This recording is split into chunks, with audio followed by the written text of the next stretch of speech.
He's a bad beast on that barbecue, on the grill or the smoker. He knows just what to do. He's a bad beast on that barbecue. Hey, what's going on, guys? Hey, welcome back to another episode of Bad Beast Barbecue. Hey, today we're going to be smoking a 6-pound, 6-bone, French boned pork roast, okay?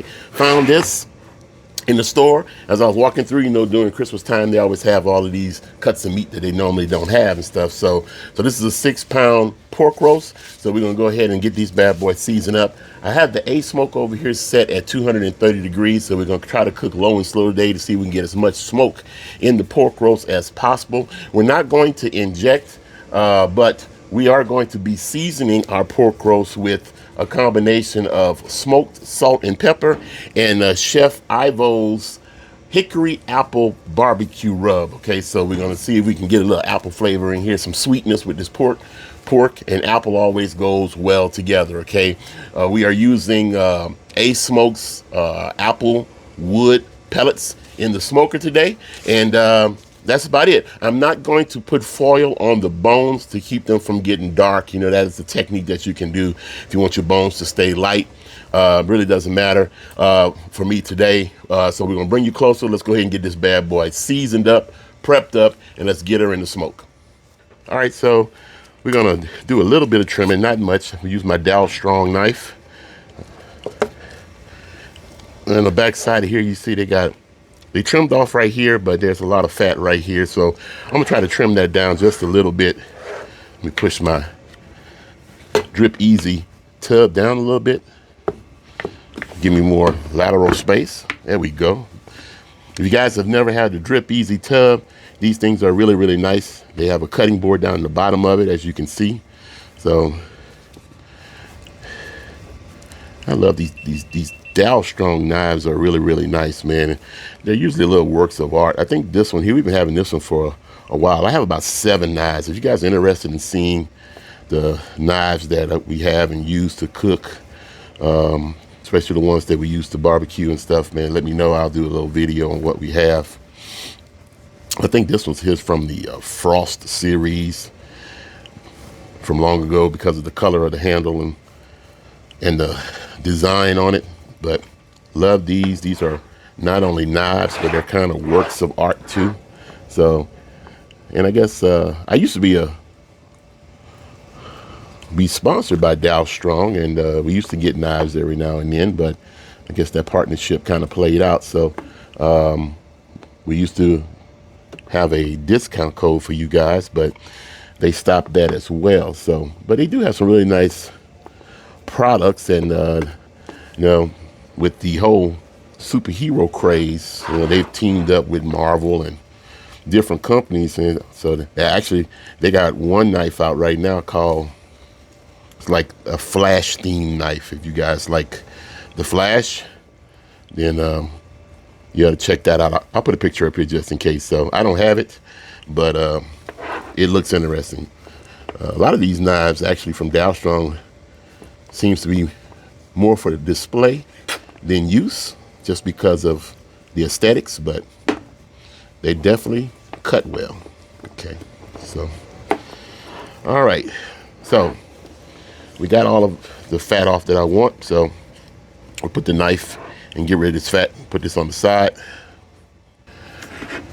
Okay, so now we are going to use a little mustard as our binder, as we usually do when we're doing pork, but I've been using other things such as spray oils and olive oil, and so it's up to you what you want to use for a binder. Most of the time your binder, especially the mustard, won't affect the flavor of your cook, but it does a great job at adhering the rub. So, all right, so the first rub, like I mentioned, we're going to be using the smoked salt and pepper as a base. I like using this as a base now because it gives that, kind of acts as my SPG. However, there's no garlic in it, but it gives me a base of salt and pepper to work on top of, and it has a smoked flavor. So, all right, and then we're going to be hitting this up with Chef Ivo's Hickory Apple Barbecue Rub. Okay, wife picked this up from somewhere, I can't remember, but I think you can pick it up on Amazon too, and if so, I'll put the link in the description box. Okay.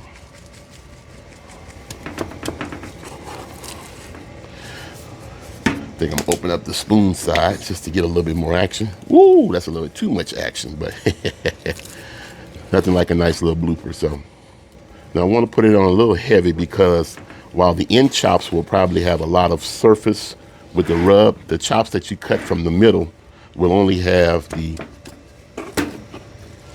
seasoning from the edges. So it's important to put enough on here so they get flavored also. Are we gonna give this a few minutes to sit here and get happy, and we're gonna get her in the smoke. All right, guys, so our ASMOKE is at 230 degrees. It's been there for about half an hour to 45 minutes. Got some good smoke rolling here. We're gonna go ahead and put our pork roast on here. We'll set it right in the center. We're gonna get our temperature probe. Plug it in.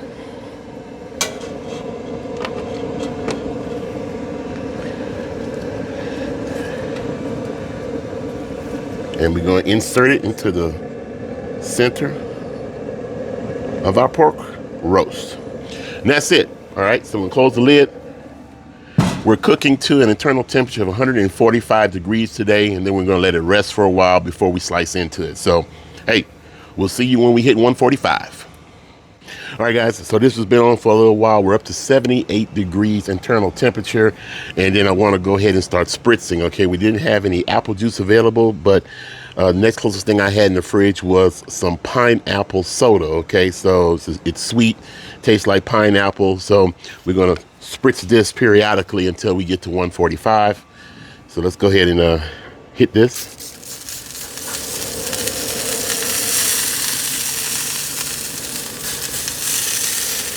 Like I said, pork and pineapple, pork and apple, all of that goes great together. And I don't know why this thing is leaking. I'm gonna have to see. Maybe it's the carbonation in the soda that's pushing the liquid more than I wanted to, but all right, we'll keep spritzing this periodically until it's time to pull it off. Okay, so hang around. All right, guys, so the internal temperature is at 145 degrees. We're gonna go ahead and pull off our roast, and we're gonna let her rest. Boy, it's looking really pretty, man, really nice. So let me go ahead and get this off of here. We'll pull out the probe. I'm gonna put it on this pan here. We're gonna tin it, and we're gonna let it rest.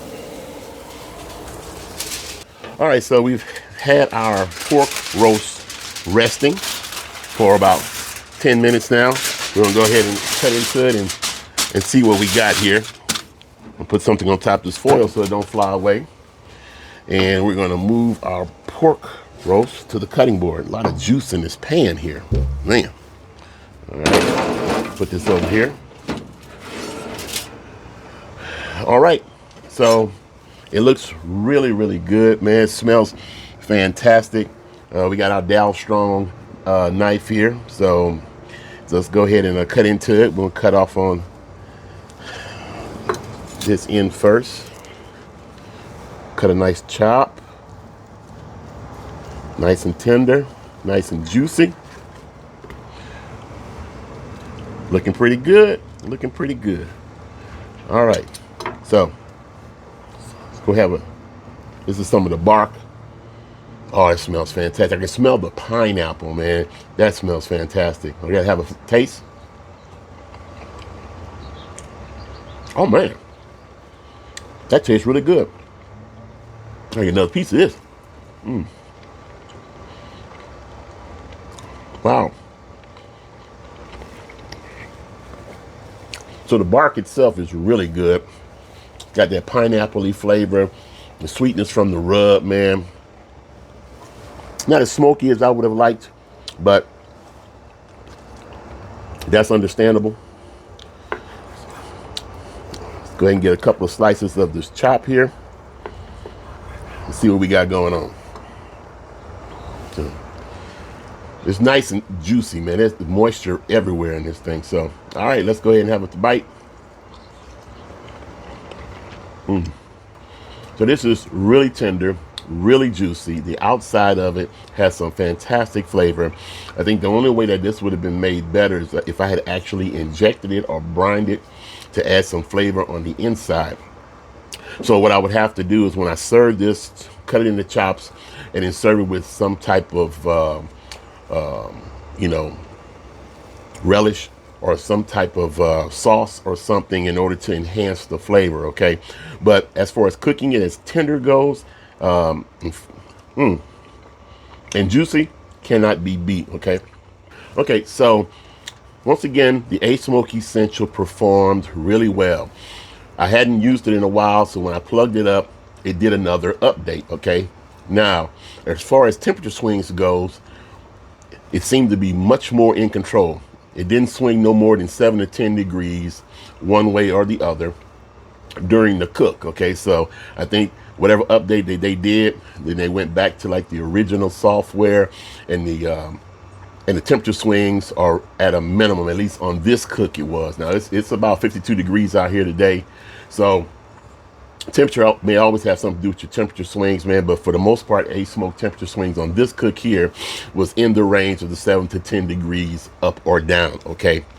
But once again, the problem of the pellets being fed from the hopper, there was a gap, and no matter how much I had made sure that the pellets were well seated and the hopper was well seated and everything and patted it so the pellets would fall in, there was still a period near the end of the cook where the temperature started dropping from 230 degrees to 219 to 218 to 205 to 195 because there was a gap in the pellets in the auger. Okay, so ASMOKE, you said that the 8-pound hopper that you was coming out with would resolve that issue. I'm still waiting to get my hands on it and see if that's definitely going to fix the problem. This is a great little cooker, but that gap that is caused by the smaller hopper here or the angle of the hopper will cause some cooks to err off midway or near the end of the cook. So by all means, contact me,